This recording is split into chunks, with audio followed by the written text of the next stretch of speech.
Por medio de este video vamos a explicar la diversidad de pueblos que había en América antes de la conquista europea, o sea, antes de finales del siglo XV. Este es un contenido de historia de segundo año.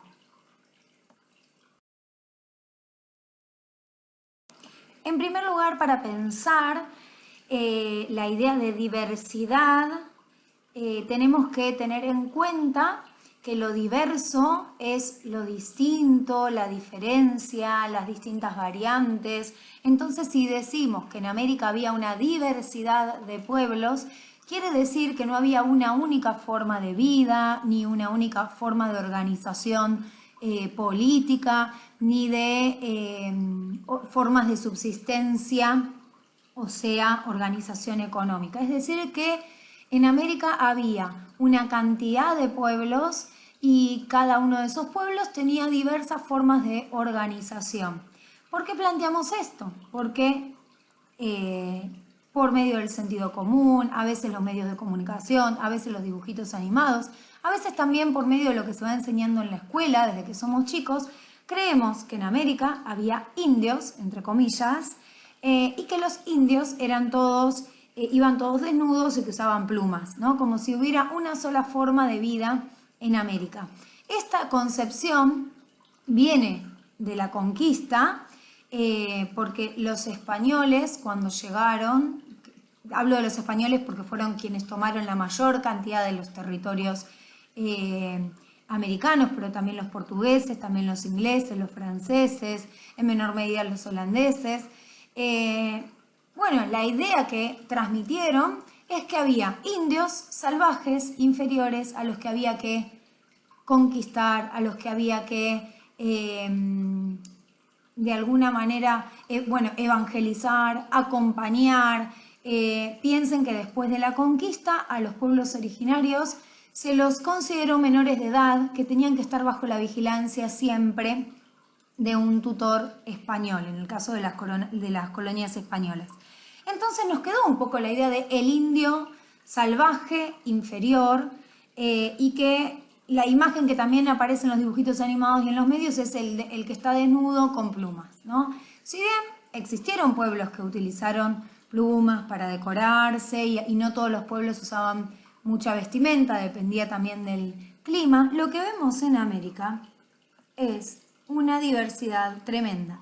En este mapa solo vemos a la parte sudamericana, ¿sí? Solo en Sudamérica, miren cuántos pueblos había, ¿sí? Antes de la conquista. Algunos eran muchos más antiguos y otros más cercanos en el tiempo. O sea, no todos esos pueblos tenían exactamente la misma historia. Y es más, en ese mapa faltan algunos. Es decir, que en América no había una sola población, no había solamente imperio inca, imperio azteca, que es lo que se suele estudiar siempre en la escuela. Había una diversidad que es imposible de estudiar, no podemos estudiar a cada uno de esos pueblos, pero la idea es que con esta clase nos llevemos, por lo menos empecemos a pensar que la población que vivía en América no era toda igual, toda no hablaba el mismo idioma, todas no tenían las mismas creencias, no tenían la misma forma de organización y no todas se vestían y actuaban de la misma manera. Entonces, ¿qué tipos de pueblos nos encontramos? Este cuadrito que les hice es un cuadro muy esquemático, no es que hay dos tipos de pueblos nada más, pero los agrupamos así un poco para estudiarlos y para entender de qué se trata. Lo primero que vamos a estudiar es las sociedades que llamamos simples. Simples no porque sean inferiores, sino por la forma de organización. Eran las sociedades cazadoras, recolectoras, nómades, es decir, se dedicaban a ir en busca de animales porque los cazaban, ¿sí? O recolectar frutos de la naturaleza. Los recolectan porque los toman de la naturaleza que ya está disponible, digamos. No es que ellos plantan y siembran algo, sino que lo que encuentran en la naturaleza lo toman. Y estos pueblos, como van en busca de animales y van en busca de frutos, son nómades, es decir, no suelen quedarse en un solo lugar, sino que se movilizan en diferentes zonas de un territorio. No es que se van a ir de norte a Sudamérica. Dentro de una región se van moviendo. muchos pueblos de América, antes de la llegada de los españoles, eran cazadores-recolectores nómades. Dentro de la caza también tenemos la opción de la pesca, ¿sí? Algunos eran pueblos pescadores. Y como les dije, recogen frutos silvestres. No se asientan en un lugar, como no se asientan en un lugar, los utensilios que tienen, sus viviendas, tienen que ser fáciles de transportar, como vemos en la imagen. Hay una especie de carpas, de pieles de animales que van trasladando para formar tolderías, y las herramientas para cazar también tienen que ser fáciles de transportar, porque van de un lugar a otro. Su economía la llamamos depredadora, no porque sea mala, sino porque usan de la naturaleza lo que en la naturaleza hay. Por lo tanto, no modifican tanto el ambiente. O sea, no talan árboles, no llevan una semilla de un lugar al otro. Y los alimentos que van cazando y que van recogiendo son los que van a utilizar para comer. Y listo, no hay desperdicios, ¿sí? No es que guardan para un futuro y se les puede llegar a echar a perder. No hay desperdicio. Toman de la naturaleza lo que necesitan, por eso son pueblos que generalmente, si uno lo piensa desde hoy, son mucho más cuidadosos de su ambiente. Y en en estas sociedades cazadoras recolectoras nómades, no solía haber diferencias sociales. Es decir, no había clases sociales ni estamentos, sino que sí se distribuían las tareas. O sea, las mujeres generalmente con los niños recolectaban y los hombres cazaban. En general, no es una regla, no es siempre así. O sea que había una distribución de tareas, los ancianos o las ancianas por ahí, si era un pueblo tejedor, tejían, o preparaban los cueros para las tolderías, pero algunos ancianos se dedicaban a buscar plantas medicinales, ¿sí? O sea que había diferentes tareas dentro de estas sociedades, pero en general eran más igualitarias. Tenemos en América distintas formas de grupos de cazadores-recolectores. Un clan es un grupo familiar que tiene un ancestro en común. O sea, es como si hoy pensáramos en una familia junto con tíos y primos, es decir, que los abuelos son los mismos, ¿no? Un ancestro en común y una familia no muy grande. Ahora, cuando varios clanes se juntan, se forma una tribu, ¿sí? Esos son grupos mayores. Y en una situación intermedia están las bandas, que es un grupo reducido de personas.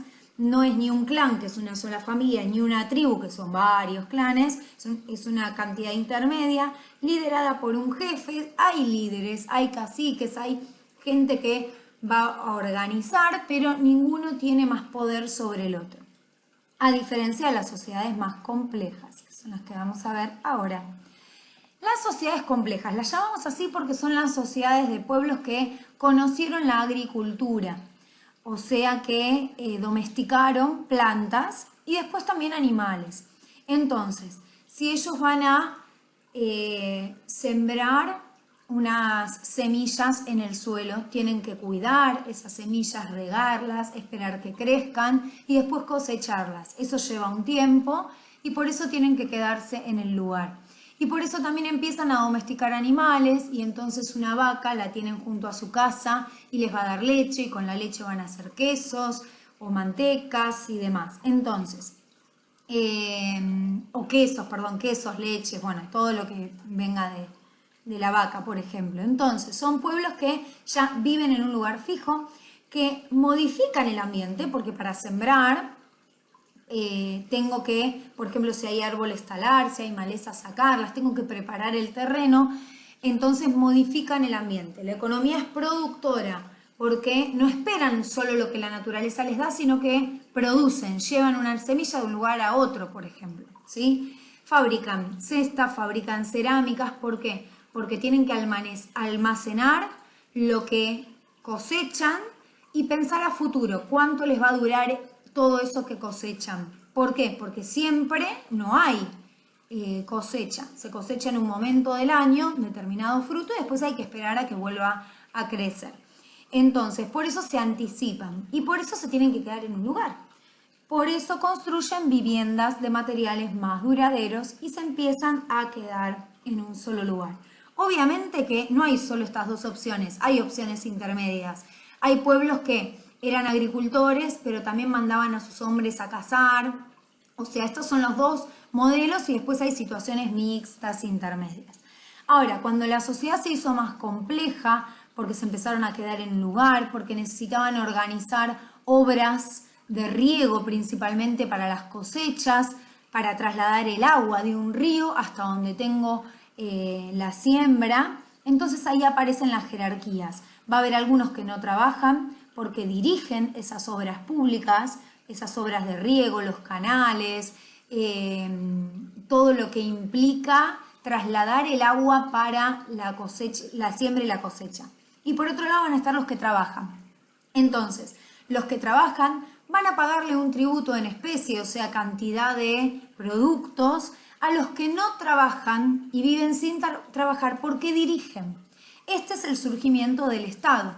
Siempre que hay Estado, hay una población que paga impuestos a quienes, tributos en ese momento, a quienes gobiernan, y los gobernantes con esos tributos los guardan para momentos de carestías en los que hay que repartir a todos, también para vivir ellos, porque son los que organizan las obras públicas. Ese es el origen del Estado. Entonces hay alguien que tiene más poder y hay alguien que no estaría haciendo el trabajo pesado, sino dirigiendo. Hay en América sociedades con esa organización estatal. Algunas son ciudades-estado, o sea, una sola ciudad que tiene un gobierno propio y que es independiente de otras ciudades.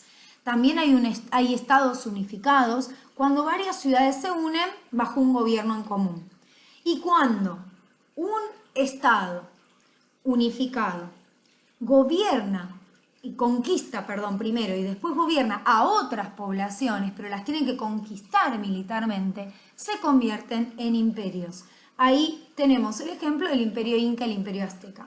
El Imperio Inca y el Imperio Azteca primero fueron estados unificados y a medida que fueron conquistando territorios, fueron convirtiéndose en grandes imperios. Para que sean imperios tienen que justamente conquistar a otros militarmente. Y por lo tanto los pueblos conquistados van a pagar tributo y van a tener esa relación de dependencia. Por eso llamamos a estas sociedades mucho más complejas.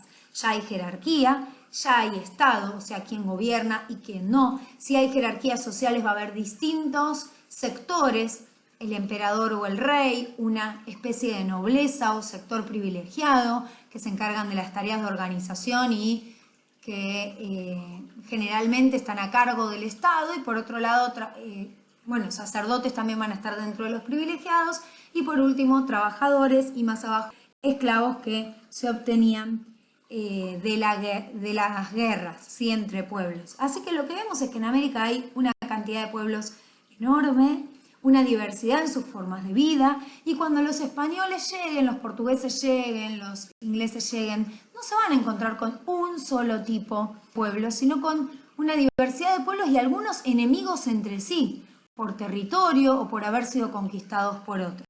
Bueno, espero que se haya entendido. Nos vemos en la próxima clase.